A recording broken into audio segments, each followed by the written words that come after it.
Good afternoon, everyone. Thank you so much for being here. I'm so excited to have a panel of three amazing females that I'm so fortunate to have in my network. Today's candid conversation, I think, is very important and very timely. I see my role as a talent advocate and think I have a really unique opportunity to advocate for people in my network. And so today's candid conversation is kind of twofold. The people that have agreed to allow me to grill them are being brave and strong and allowing me to really ask them and inquire upon them what the job market is like right now. And in doing so, I hope I can give them some advocacy and some profile. So let me introduce around. Stacey Marr, who I've known for over 10 years, which is kind of crazy because I feel like I'm still a tourist. Has had such a diverse career, diverse from an industry perspective, in my view. You've spanned Census, Australia Post, RACV. The running theme in my observation has been your focus on innovation, often within really traditional organizations, helping them to evolve and transform, or leading really cutting edge business units within those motherships. So really interesting background that you've never been allowed yourself to get typecast from an industry perspective. So can't wait to inquire about how you've done that. We have Fil here today, who is a relatively new person in my network. What I think is wonderful is the reason why you're in my network, Fil, is because of your reputation as an amazing leader. So having had 10 years with Telstra, 10 years with NAB, most recently Telstra in an evolution of general management remits, again completely refusing to be typecast because you've held responsibility for risk, for product, for transformation, for strategy, so refusing any swim lane to be kept in any swim lane, which I think is brilliant. You've now found yourself in a position where you're searching for your next career chapter, so thank you for being here today. And my chum, Kirstin Schneider, who I'm so grateful to have as my chum. I was so keen to have your perspective on today's topic on this career transition in today's crazy market. Your wisdom coming from a corporate HR background at executive level, really being able to give us an inside tack about what organizations are thinking, how they're prioritizing this talent market, what opportunities there are, I think is invaluable. So thank you for being here. There's not been a talent market in my experience like this. It's like no other. So it's not like the GFC in my view.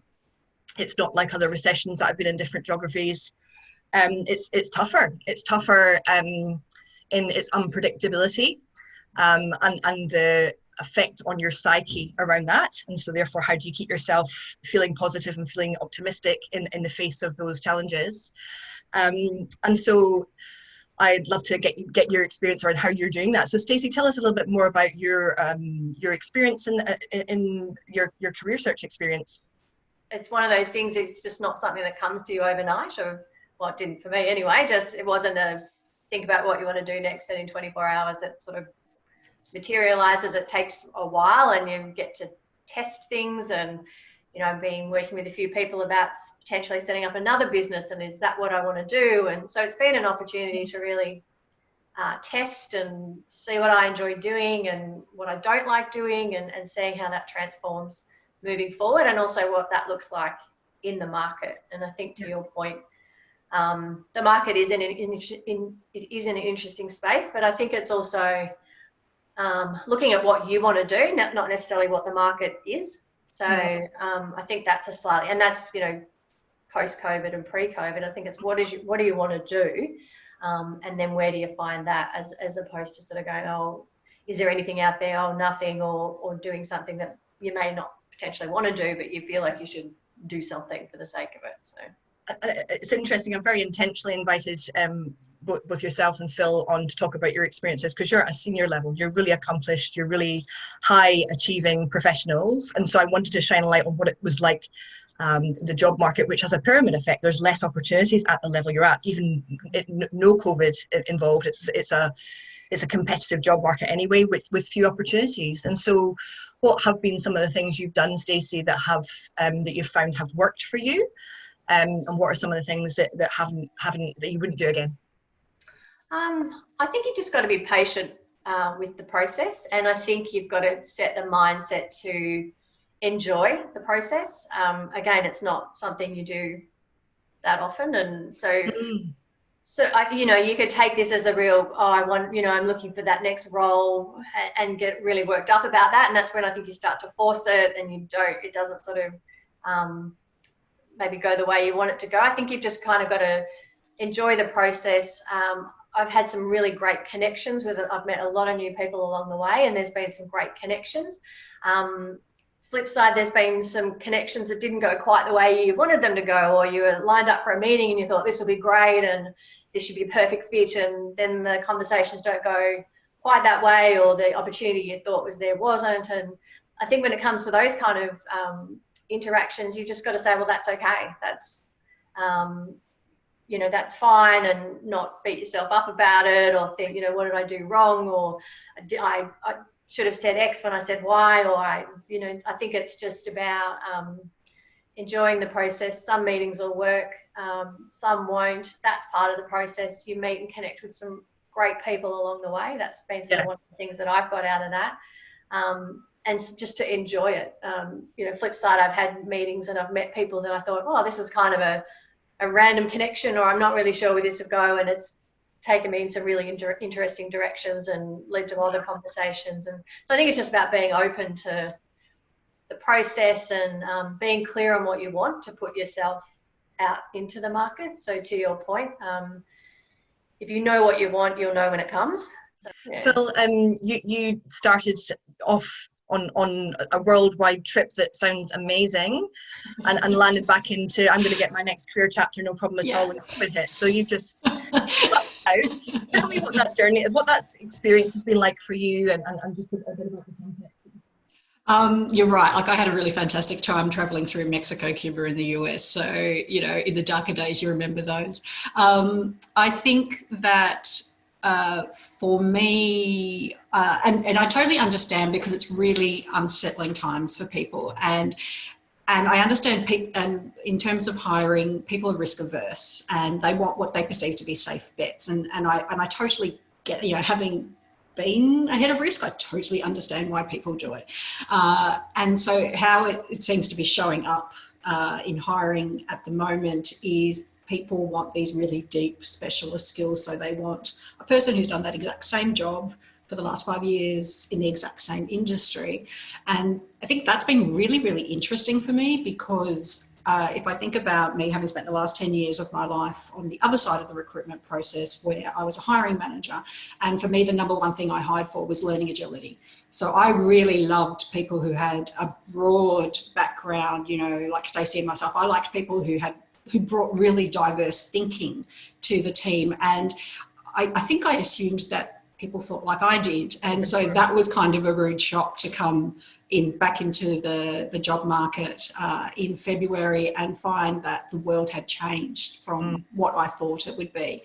But to Stacey's point, most people are really generous with their time, and even during COVID, and those people who didn't necessarily get back to you, or things didn't work out how you had hoped they would, probably homeschooling kids and just stressed with work, and that it really probably didn't have a lot to do with you. So I think the key things I found that really worked for me were, one, having a multi-pronged approach to how I was approaching this. So, your network, recruiters, your social media presence, so LinkedIn and whatever. And as Stacey said, having that really, really clear view of what your value proposition is, because people generally do want to help you, but you need to make it really clear to them how they can help you. And easy for them. And easy for them, exactly. And the second thing, and what I've found,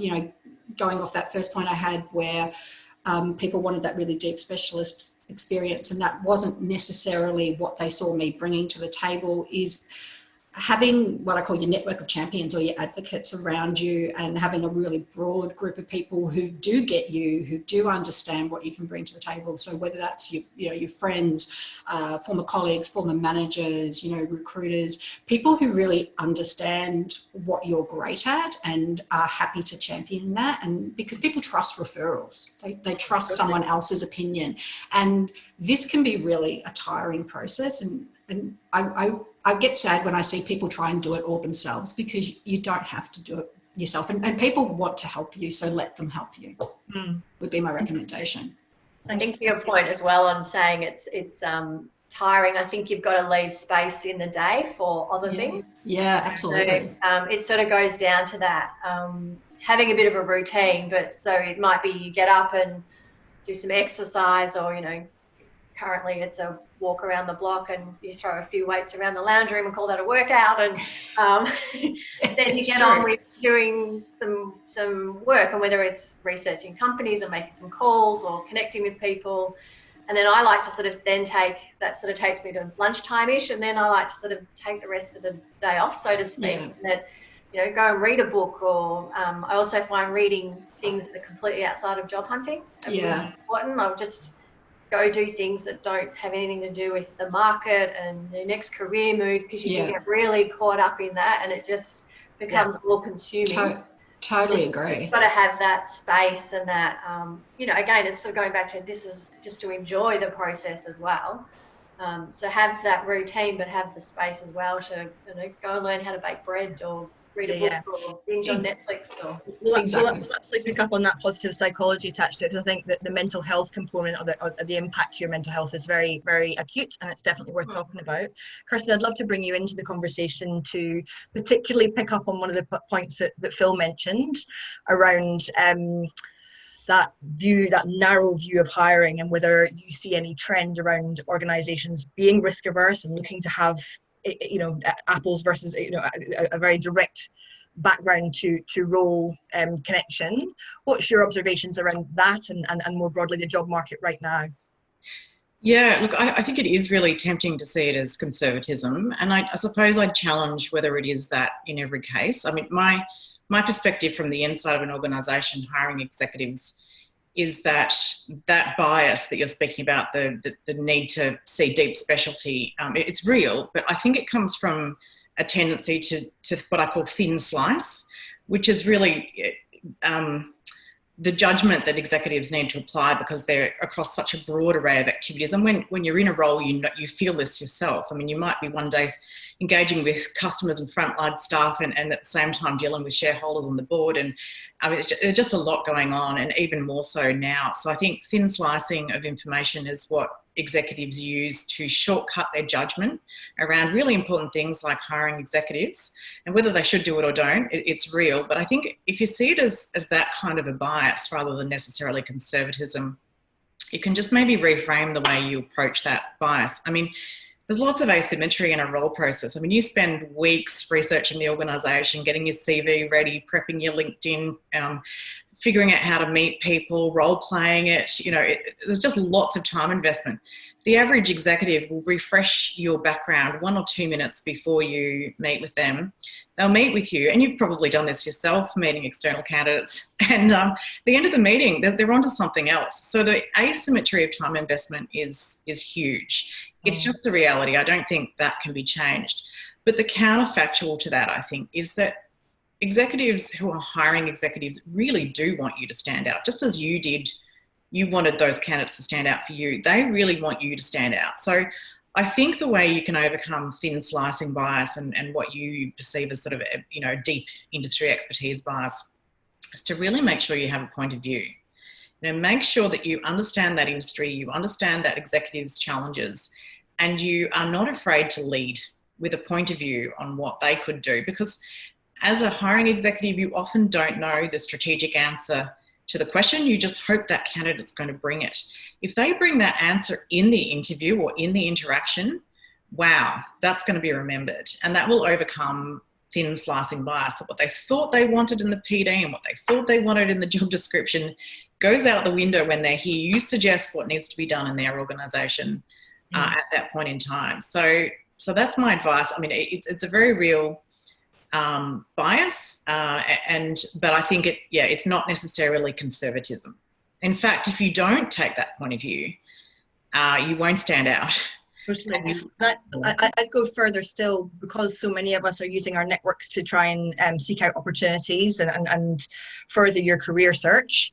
Often when you're having those coffee casual chats that are relatively informal and kind of surface level in nature, there are so many missed opportunities by not having a point of view on something that's relevant. And so it ends up being a really superficial pressing of palms with no real depth to it. So you don't stand out when the opportunity does arise. And so I think not just in a normal recruitment process or formal recruitment process, even when you're networking, what's the intent around that networking exchange, and what impression or impact you want to leave by having, as Kirstin put it, a point of view. Yeah, completely agree, Sarah. And I think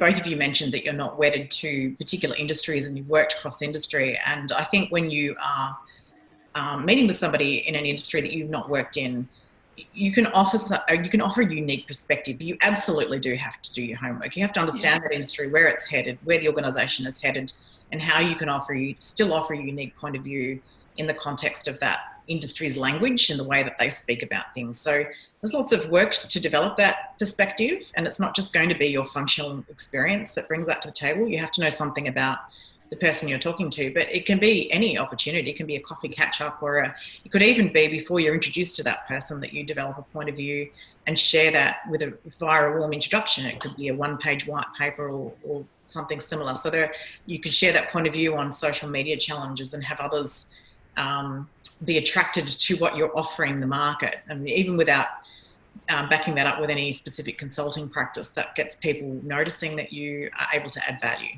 Yeah, absolutely. And in terms of your observations around trends with the job market right now, but also into next year and beyond, Kirstin, what are some of your observations and trends that you've identified? Yeah, I mean, you're spot on that the market is extremely different right now. A couple of observations right now is that a lot of corporates have significantly cut their capital spend, which, whether that's wise or not, I mean, it's a very understandable response to volatility and uncertainty. I mean, you hope to wait and see if there's more information to make sure that your existing your initial investments are still worthwhile. And what that really means for, that capital spend and I think projects being significantly cut, what that means for senior executives in market right now is that you're not going to see the innovative job descriptions. You're not going to see the growth projects. And I wouldn't wait for them. I wouldn't wait for those to come up, because I think it's going to be some time before organisations are ready to put themselves out there into the capital spend that's more consistent with the growth market. So I just say don't judge an opportunity on the PD and on the job description and then not on the ad, because just because it appears like it's a vanilla ad and they want a vanilla person doesn't mean that's really what the role is. And you may not know that until you've been hired and onboarded, to be honest. Usually you can get into a senior job and you can shape that role, but don't expect the innovative roles to necessarily be described that way to the market. So that's the first thing. The other thing I'd say is corporates are definitely still hiring. It's absolutely at a much, much lower rate than pre-COVID, but they're hiring in two areas from what I can see. One is short-term senior contracts, and in those cases they're really looking for somebody who can turn into their permanent ideal candidate. They really would prefer to hire permanently, and they're just worried about the cost implications right now. So I've had quite a few people in my network take up those opportunities, and it's a two-way try before you buy rather. It's good for you to learn something, be engaged, take some work on, and it's good for the organisation. And if it does work out both ways and the organisation's in a positive commercial position, and they can turn that into a permanent job, which they probably would have preferred to do in the first instance, but it's actually a good way to re-enter the market. And there's almost no downside really to that strategy. And the other area that I'm seeing corporates hiring in is, I think there were a number of organisations that had restructures lined up to go pre-COVID, and what they've done is use COVID as a way of accelerating that. So there are definitely shuffling of the deck chairs and leadership renewal that's taking place right now. I'll get to this in a minute, but it's nowhere near what it's going to be. But my advice around that is get yourself onto the shortlist and at least be in the mix, because whether it's this role now or another opportunity later, that opportunity to make a favourable impression and have a conversation with somebody who's thinking about renewal in their business is an extremely important one to grab if you can. So yeah, so there's activity. And Sarah, to your question about where the market might be headed, so my assessment is that most businesses, the vast majority of businesses, have nowhere near grappled with the economic and market changes that COVID has brought about, nowhere near. So the restructures we're seeing now were planned before. The restructures that are to come, the business renewal that's to come in the next 12 months to 24 months will be, there'll be much more activity. There'll be market consolidation, there'll be changes in capital, there'll be recapitalisation of businesses that lead to changes. There will be a rethink of the strategic investments that businesses need to make and what they're offering to the market. And that will generate a lot of momentum in the job market. We're just not seeing that yet. And my advice there is, if you're in market right now, get ahead of that. Be known to the organisations that you want to bring you in when that starts, and be their preferred candidate before they, even help them shape the roles that they might need to be hiring for before the role even gets advertised. And it may never get advertised. You may end up being placed directly into that opportunity. So that's the hidden job market, if you like, but you can help shape that. And it's just being aware that that momentum is going to happen, and organisations are going to start thinking about that, and make sure that you're helping to drive that conversation even as an external person. Amazing. Thanks, Kirstin. I'd love to be a bit more granular, Phil and Stacey, with some of the things that you found have worked from a tactical perspective. So some surprises, if there have been any, things that strategies that you've employed in trying to grow your network, anything that's good, bad and ugly in terms of this period of your career transition. Phil, what's been your reflection? I think in terms of more granular things, to Stacey's point before about sometimes it's been most surprising around the people that you have the really interesting conversations with versus the ones where you went, oh, that didn't go quite as planned. Some of the best connections I've had came from someone who I met through a mutual friend at a lunch, and by the end of that lunch he said, I'm going to introduce you to this person, this person, this person. And I went, wow, that I just thought we were having lunch, but because we'd been talking, which was great, but because we'd been talking about my career and we'd been talking about, what I'd done, what I was looking to do, what was the sort of thing I was interested in, he said, I know this person, I know this person, I know this person, and I'm going to introduce you to all of them. And then from there, they will then introduce you onto someone else. Like if they can't help you, then they'll introduce you onto someone else. So, and did that Phil? Yeah, it did. Yeah. And, and I have no doubt that if there had not been a global pandemic, then, opportunities would have, because some of those opportunities were, well in the train at that point in time. Yeah. So what I would say to people is when you're talking to people, don't go into them with, can you give me a job? Because that's the totally wrong. Well, A, it makes you really uncomfortable, and B, it's just a mercenary way to have a relationship with someone. So what I found was if you just talk to people and you're interested in what they're doing in their space and they're interested in you, there is lots of stuff that flows out of that. And to Kirstin's point, I found that the most meaningful conversations I've had with people is where I've done research on their business and I'm asking them really specific questions about their strategy or key issues that they've been having. And so you can have much more meaningful conversations about the work they're doing now, the work they've got planned in the future, and then they can be much clearer about, you should talk to this other person in our business because they're doing a similar sort of thing.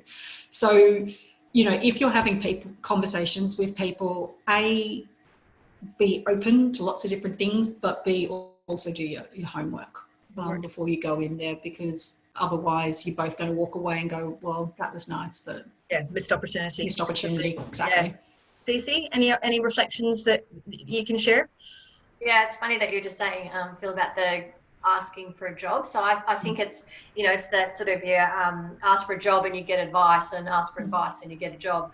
So for me, it's just, you know, for me, it's been working on what I want to do, and then meeting people and testing that and getting advice. And, you know, if I'm thinking of this, does that sit? Does that sound believable? Does that match with my background? Does it match with what you're looking from a business point of view? And just, I don't know, just getting advice and testing, and to your point, connecting, and as random as the connections can seem at times, just be open to the process and, you know, meet and just see where things go. And I also think it's that trying new things. So to Kirstin's point, not being fixated on, well, this is the only path I'm going to go down to, or if I want a permanent job, I'm only going to look at permanent roles. You know, maybe they're consulting or doing a contract piece, or, you know, I know someone who was on the JobKeeper, and they rang one company and said, I've got the JobKeeper and I'm happy to use the hours working in your company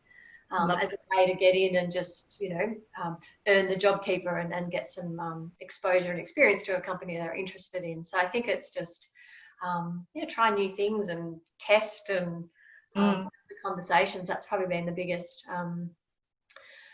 learning. And also, you know, when you are, you know, you do get caught up in your day job, and it's just head down, and you just go, and it's meetings and projects and deadlines and reports, and you often lose the time and the focus to just keep testing on your own career and what you want and where you want to go. And so it's it's been a really interesting time, a time of growth, and just learning more about what's next. So I think one of the observations that I'd make about things that work in managing a good career search is, and it's kind of building on what you were saying, Kirstin, is really going into those conversations completely immersed in the other person's problems and challenges. And so whilst of course there is a clear objective around making a network, and hopefully that serves you from a career standing perspective, and whilst I appreciate, Stacey, you talking about sort of testing your positioning or your concepts or ideas around how it relates to your career, I think taking quite a bold move to those conversations, saying, you know, I understand you're trying to fix these problems or solve these problems, or just really immersing yourself in that individual's, how can I help you? What are the things that you're facing just now that we can brainstorm? Whatever it does to shift that conversation from being a really classic networking conversation, okay, I'm going to have to help this person out, to something that's much more interesting and much more about the other person. That whole adage around it, people remember how you make them feel, not actually what you say. And it's that kind of process of empathy and thinking about the other individual who's giving up their time to have a conversation with you, can further help you in standing out. I was going to add to that, Sarah, because I mean, a couple of points that Phil and Stacey have made. So one around some really interesting research that showed that a lot of job opportunities come from your secondary network. So it's not necessarily the people you meet in your existing network, but the people that they know who are most likely to bring you in to do a piece of work for them. And so a great question to ask at the end of any conversation is, who else should I be talking to? And to your point, Sarah, you know, if you're adding value, who else can I offer this value to? And I think to your point, Stacey, really interesting that people are using JobKeeper as a way to think about voluntary opportunities, or opportunities to work without pay. I mean, you really don't need JobKeeper to be thinking about those as ways to add value into, and also skill build. When we use the term volunteering, we often think about, I guess, transactional type work, but really there are lots of ways you can volunteer your skills and experience and do some work without pay. And some of that might be formal as an unpaid board member, if you're still a very competitive market, but if you're able to get those opportunities. Others maybe just informally advising people in industry and offering these skills. It does two things: keeps you in mind when they're thinking about how they can repay that favour. And it might enter you into that secondary network that's the critical network to tap into. But it's also a huge confidence builder. You know, I've done some pro bono work over the last few months, and it has been the biggest confidence booster around me and my business and how I keep that alive, because I'm being valued and what I do is being valued. And it doesn't matter that I'm not being paid for that. That in itself gets me up and doing something really productive the next day. So I'd really encourage all executives to think about volunteering as a way of adding value, and that can go beyond the coffee conversation and into a piece of work that you and the organisation that you provide that service to get something out of. Yeah, it's true. It's true, because I've been volunteering with not-for-profits, and it keeps your skills sharp.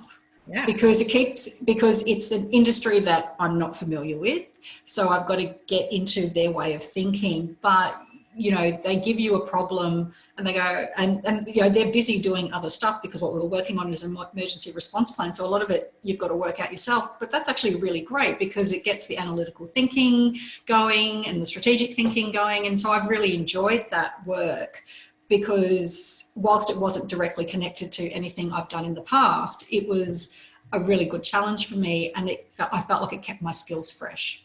Yeah, and the next time you have a conversation with somebody that's maybe a little bit on point for job opportunities, you've got some fresh examples and confidence to draw from. Yeah, absolutely.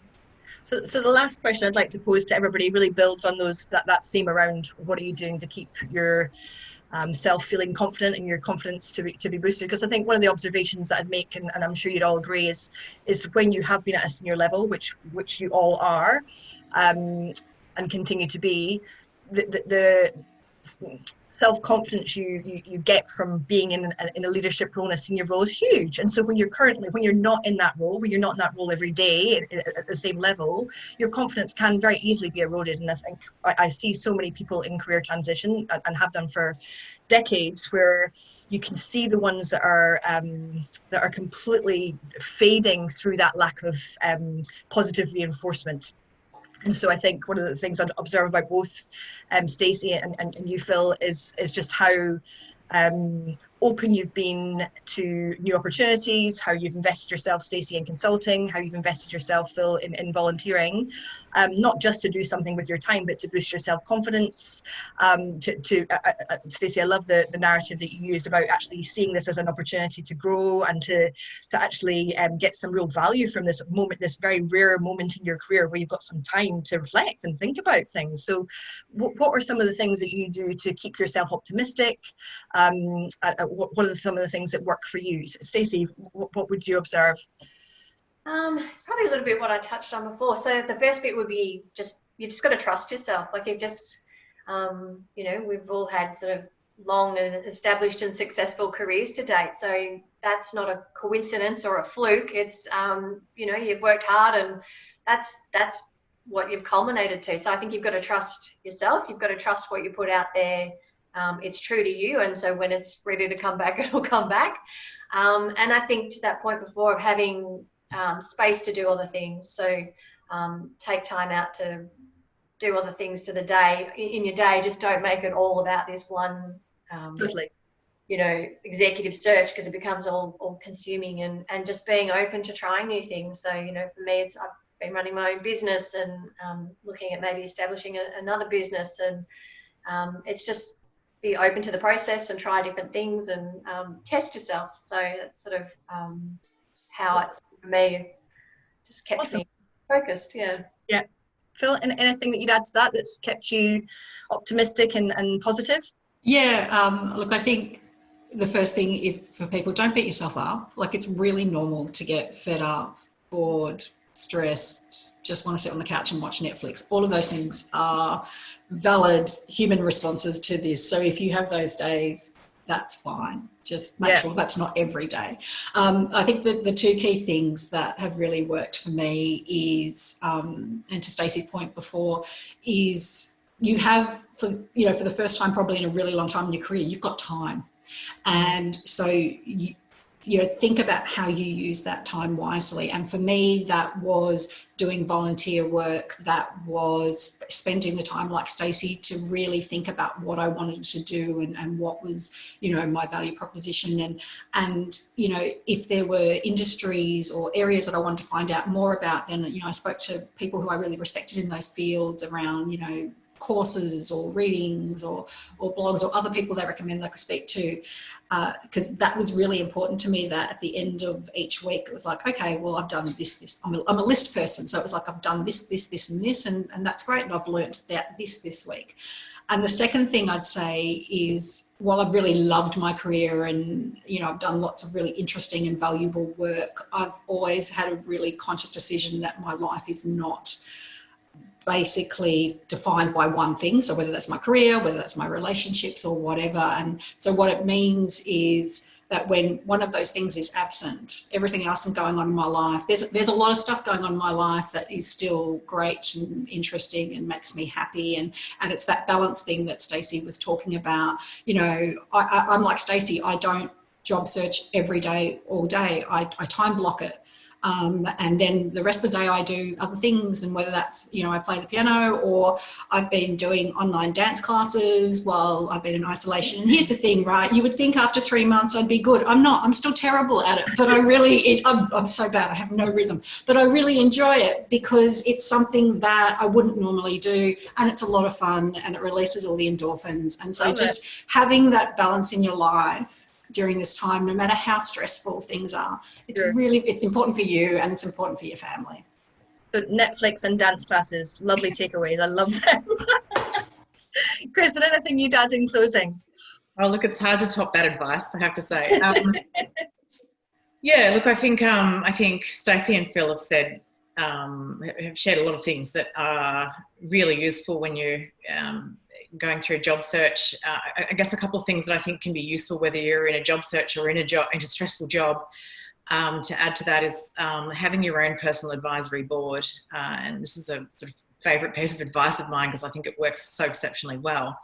And really what you do is just make sure you've got people in your life who you can ring up or talk to, who are going to play various roles for you. You need at least a few people who are going to play the cheerleader role. It doesn't, you know, a little bit like your mum, it doesn't matter what you do, they're going to be really positive and upbeat about it. Then you need some people who are going to stretch you beyond what you thought is possible, and put things on the table that maybe scare you and get you to think beyond what you think is, you know, in a way they believe in you more than you believe in yourself. So you need some people like that in your life. You need some people who are going to sponsor you, who are going to introduce you to those second and third networks, and keep championing your cause. And there are other roles you can have on that board, but the idea is to make sure that you've got those people in your life, and that's really useful when you're in a tough job or if you're seeking a role, either way. So I think that having those people in your life can help you both stay on track and remain positive. And beyond that, I think it is the small things in life that matter. You know, being true to yourself and figuring out what daily activities bring you joy. And, you know, the research says that giving is a big part of that. So if you can find ways to give, that will bring you joy. So it's about self-care and being aware of your community and how you can play a part in their lives on a really, you know, minute by minute basis, because that's what's going to keep you feeling good about life generally. And I think that's just as true for anyone who's experiencing COVID challenges as it is for executives looking for roles. So fantastic. Yeah. Thanks, ladies. Thank you so much for your time. Thanks, Sarah. I appreciate it. Thanks. Thanks for having us, Sarah. Oh, that's been great. Thank you, Sarah. My pleasure.